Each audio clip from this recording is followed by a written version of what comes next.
Welcome to Conversations with KidCare Canada. I'm your host, Estelle Paget. The topic of this conversation is the importance of community.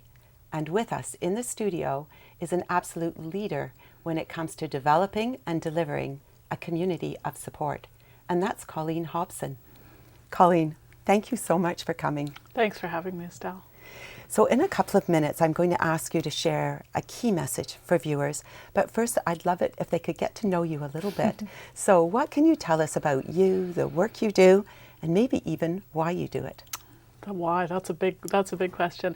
I am currently the executive director of Saanich Neighbourhood Place, which is a family resource centre located in this community. And there's about 10 neighbourhood houses in our community.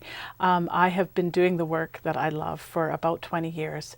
And I'm not sure why. I sort of fell into it when my kids were young, and and then I saw the interactions that were happening between parents, the way they were connecting with each other and being able to support each other. And it really made me see the power that we could have in people's lives and helping to support them to raise really healthy children.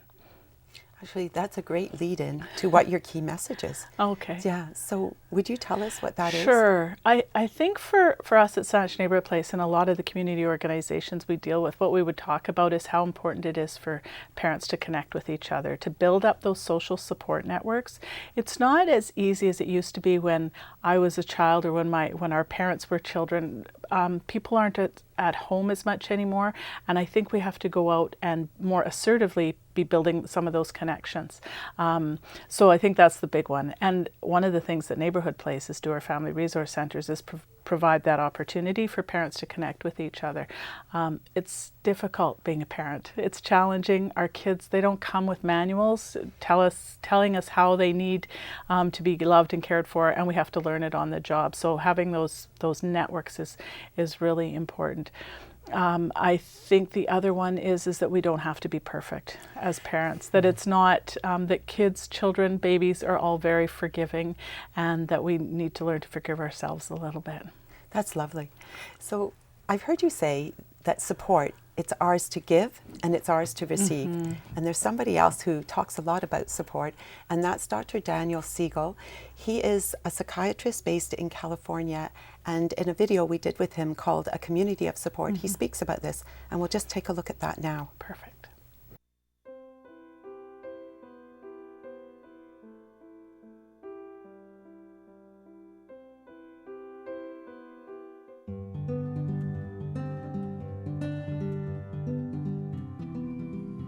What would be ideal parenting? What would be an ideal way a child is raised?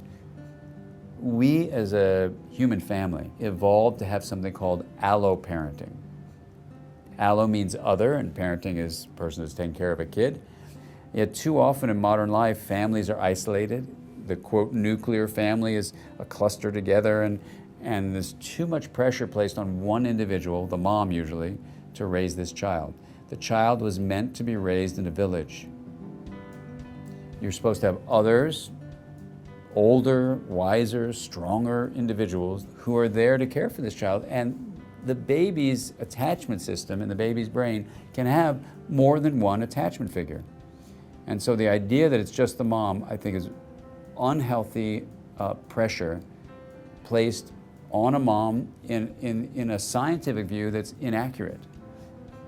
And if we don't start teaching this integrated identity of a collective, then the planet's not going to survive.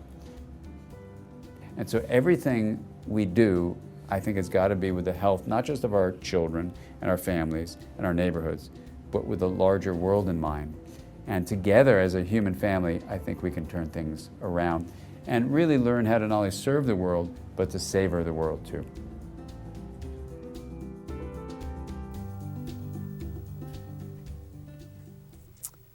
So, have you any comments about that video? That was great. I really liked what he said about interactivity between the parents and children. I think that's really key. And the neighborhood-based aspect of it. One of the things we say about neighborhood houses, it's great if they're within pram walking distance of families, so they can build those connections with their neighbors, so that children and, as they get older, youth have all those different safety points in their community. What are some of the ways that you've put some of the concepts that he talks about, the resources and the ways of getting people to support each other? How have you put that into practice? I think the big one is that our universal programming. So our program is open to everybody. Anybody with a child under the age of 6, whether they're parents, caregivers, aunts, uncles, we have a lot of grandparents taking care of children, can come and build their own social support network. We try and remove as many barriers as we can. So it's either low cost or no cost. We try and put the times at different times that parents can come. We try and make it accessible to people who speak different languages, because we have a lot of families from different countries that come as well. And we try and provide information. We build it into our programs. We have formal parent education programs that people can attend. We also have a lot of different resources that are just posted around. And one of the biggest places that people get their information is from each other. And I think that's really key. Experience is such a good teacher. So you've alluded to this already, that you meet so many different kinds of families. We do. Is there such a thing as a typical family today? You and I have talked about this a little bit, and I'd say no, there isn't anymore. It's the families that we see. We have same-sex parent families. We have very young families. We have parents that have really put in a lot of time in their careers and now in their late 30s, early 40s are having children. We have different generations living together. It's all over the map, and people are having different needs for support, and they're also being able to find connections. One of the things we've learned is that it's best not to have all the same kinds of families together in one room, because if you get a really good mix, people can support each other in different ways, and that's one of the things we found. It's been really helpful for families to talk to parents living in different kinds of situations and just learning from what their experiences have been. One of the things I've really enjoyed hearing you say when we've spoken about this earlier is that it doesn't matter if it's a single parent, it doesn't matter if it's a two-parent family, it doesn't matter what their socioeconomic level is, everybody can be a good parent. Mm-hmm. I think so, and one of the things we also like to say is I think that parents really every parent wants the very best for their child, and it depends on what their capacity is, what they're able to give. And we also like to say that it's a real sign of strength to ask for help, that almost everybody needs help from one time or another. Could be with real basics like having enough food or getting housing on the table. It could be with trying to negotiate step relationships, between step parent and stepchildren, all sorts of different things. But everybody, I believe, wants the very best for their children, and try and make that happen. You've just mentioned a few of the stressors in today's life. So stress is another issue for today's families. And again, if it's two-parent families and both parents are working, it can be very stressful. If you're on your own with a child, it can be very stressful. And we know that stress is, along with neglect, is probably one of the most harmful things for very young children. So let maybe listen to Dr. Tom Boyce and hear what he says about babies being able to recognize conflict. Okay.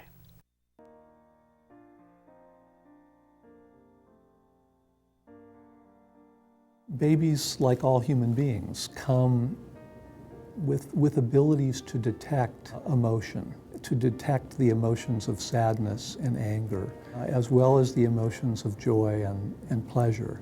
Even during the first year of life, a young child, an infant, can be aware of emotions around conflict, can hear the difference in tone in a voice that is yelling or conflictive, as opposed to a voice that is nurturing and kind. And I would also add that we know that kind of hearing and that kind of assessment of human interaction doesn't just begin at the time of birth, but actually happens during the prenatal period as well. We know, for example, that babies who have spent the 9 months of gestation in their mother's belly can recognize their mother's voice as opposed to other voices that he or she may have heard during that period of time in the womb. even during prenatal life, but especially during the first year of life and the first several years of life. Conflict within the family, yelling and anger, is a form of adversity.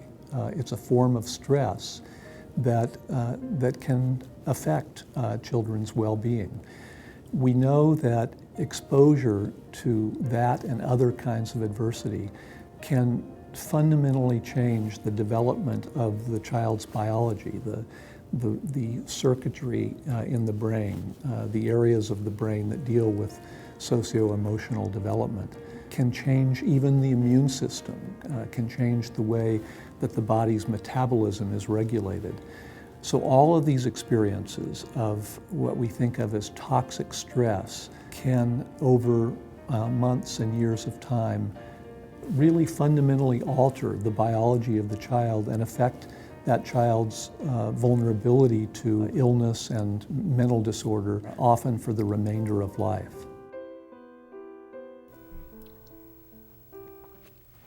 We were talking about conflict and how harmful that can be for young children, and yet how difficult it is to manage. Mm-hmm.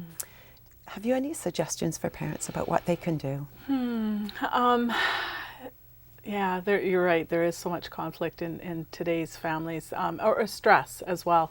I think being really clear about our child's temperament and where they are developmentally can help us to understand how stress can impact them.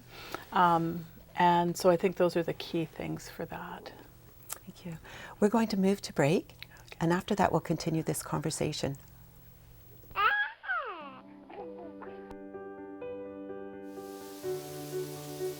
A child's early years are foundational for lifelong mental and physical health. KidCareCanada Society is a charitable organization incorporated in the province of British Columbia.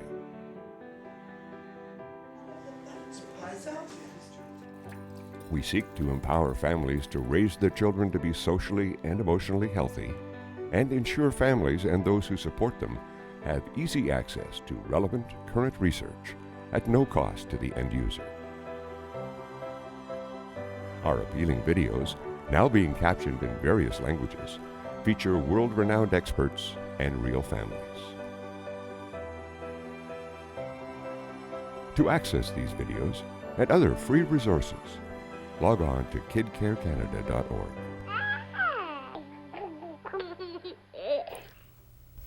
Before the break, we were talking about conflict, and you suggested that parents need to recognize that their babies, when they arrive, have their own temperament. Mm-hmm, they do, yeah. What are some of the things that parents typically expect when they're expecting? I think in terms of temperament, you mean? Or yeah. About how they're going to be as parents. Okay. I think that there's often a little bit of a mistaken belief that everything's going to be rosy, and that actually when the baby comes, it can actually be really challenging in terms of lack of sleep, the stress between partners, just having to negotiate that, the disagreements that might come up, or the expectations. I think those people have high expectations of what it's going to be like, and then reality sits in. Well, some parents like to foresee their child's entire path, right? Which sports they're going to play, what schools they will go to. Yeah, yes. Yeah. And if children, often our children come with a different temperament than our own. So if, for example, a parent is very outgoing and wanting to be with people all the time, and they are blessed with a child who's more of an introvert, that can cause some real conflict between the parent and the child as well. And I think understanding that we don't all have the same temperament is really helps parents to understand how to nurture their child's development. You've talked about recognizing your child's temperament. Mm-hmm. You've said we don't have to be perfect as parents. This is all very helpful. And you've talked a little bit about some of the programs that you offer. What is there that's available for children when they're around 2 or 3 years of age? Well, I think there is, so for in Greater Victoria, we have a lot of different programs. We're so blessed here with the number of services that we have. Our public libraries have wonderful preschool age programs. There's a lot of private and nonprofit preschools and childcare centers, and all of our neighborhood houses have parent-taught drop-ins, as well as the recreation centers all have a lot of registered kinds of programs around tiny tutus, those kinds of things. So there's a lot of opportunity for parents and children. Some parents are concerned about putting their children into a program when they're only 2 or 3 years of age, and yet we know from a lot of research that actually there are advantages for all children, and Dr. Tom Boyce speaks about this very well in a very short clip that we're going to look at now. Okay.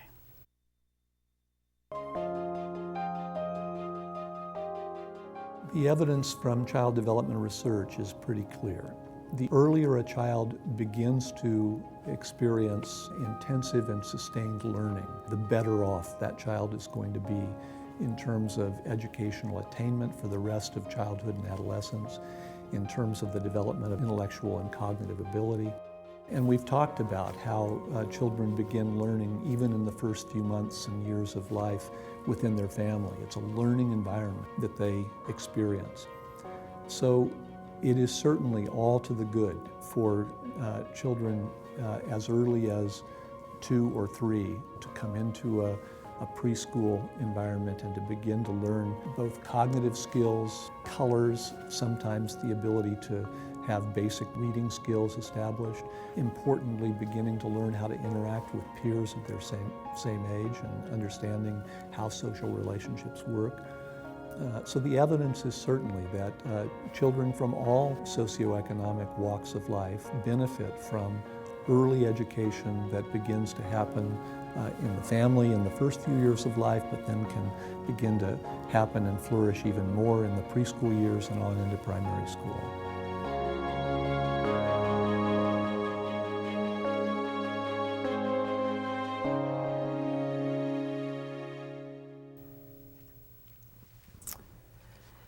Tom Boyce talks about this value for all children to be able to have some kind of a formal setting. What do you think? Is that something you offer? It is, yeah. I think it's really important. We at Saanich Neighbourhood Place have just created a preschool program that we have been running now. We're going into our 4th year. It's and what I see for parents and children is that I think that routine, getting to know a routine, and also the separation from mom or dad or whatever whoever the primary caregiver is really important. That's an important developmental milestone for kids. I see, and Dr. Boyce mentioned it as well, the idea of the social interactions and learning to get along, learning to share, learning to make friends, learning empathy. All those pieces are so key.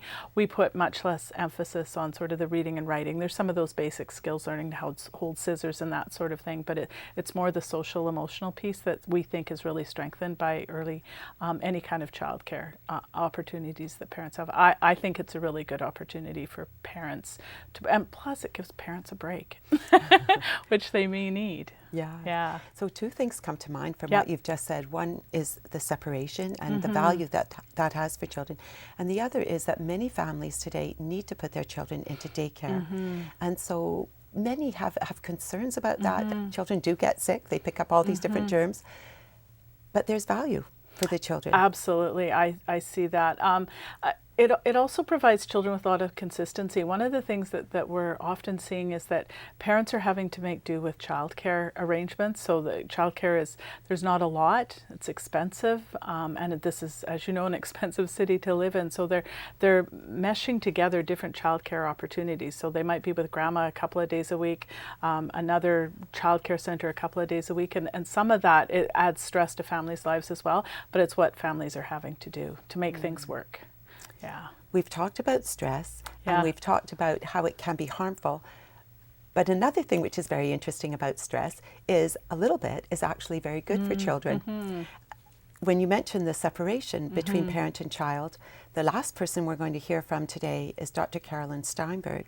She's a psychiatrist who specializes with in working with families who have children from 0 to 5.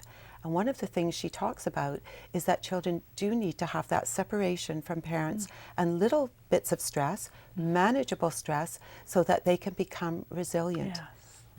Yeah.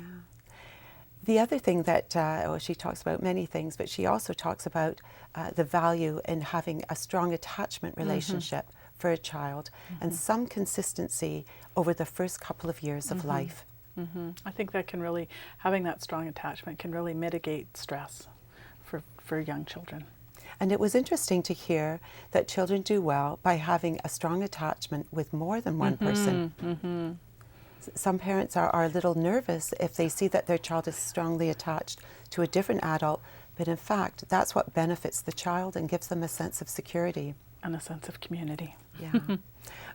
Security reminds me of one thing we're going to mention just before we go to our last video, and that is, just like us, all adults, we like to feel safe and secure in our relationships. And for children, it's critical, especially during the early months and the early years of life. If they don't have that sense of security, their brain can't really develop in a healthy way. Let's hear what Dr. Carolyn Steinberg has to say about support and the importance of community.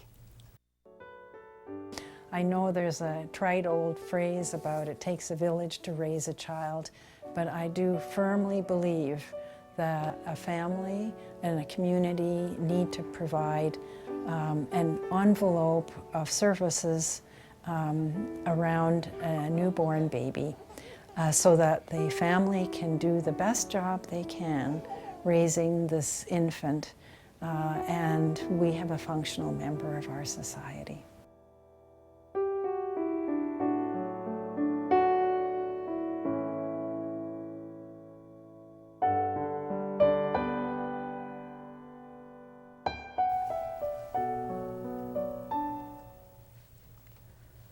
She says what you say. Excellent. The importance of community. Yeah. Are there final comments that you would like to make?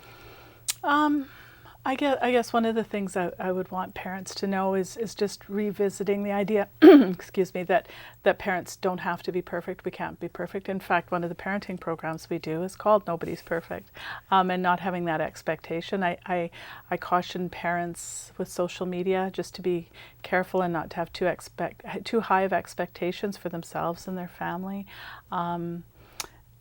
Well, you've mentioned that young parents today who are online a lot are often overwhelmed by the number of resources. How do they choose? I think how they choose is by talking to other parents. So we're back full circle to connecting with other families and finding out what works for them. Yeah, it's really, there's so much information now. We used to have a parent resource library, but we don't have that anymore because nobody was borrowing books or videos because they go online and access information. So KidCare Canada, for example, with all of its reliable research is a great place for us to suggest for parents to go. It's hard to know what's trustworthy. We recommend also the Ministry of Health, obviously, the Canadian Pediatric Association, Neighbourhood houses. Yes, absolutely. Before we close, there's one thing I forgot to ask you, which I really wanted you to talk about, and that is, what is an early years centre? Okay, so an early years centre is an initiative of the provincial government through the Provincial Office of the Early Years, and they are around the province. There's 47 of them. They are all reflective of their own communities and the needs of their communities, but what they all try and do is to increase accessibility for parents to services for their young children. So in our community, because we have a lot of services in Victoria, a number of what we're going to be working towards is coordinating them, creating a one-stop shop. So parents can come, they can have access to childcare, parenting programs, parenting support, and opportunities to meet with other parents as well. In other communities, it'll look a little bit more like direct service, but it's a way for us to also really emphasize the idea that it's important for parents to spend time in the early years. We've come back to support. I want to thank you for the support you've provided today for so many families. Thank you for coming. Thank you. Thank you for joining us for Conversations with KidCare Canada. We hope you will check out the website where you will find full-length videos, many of which are translated into 11 languages. Follow us on Twitter, like us on Facebook, and please remember, we're here to support you on your journey as a parent.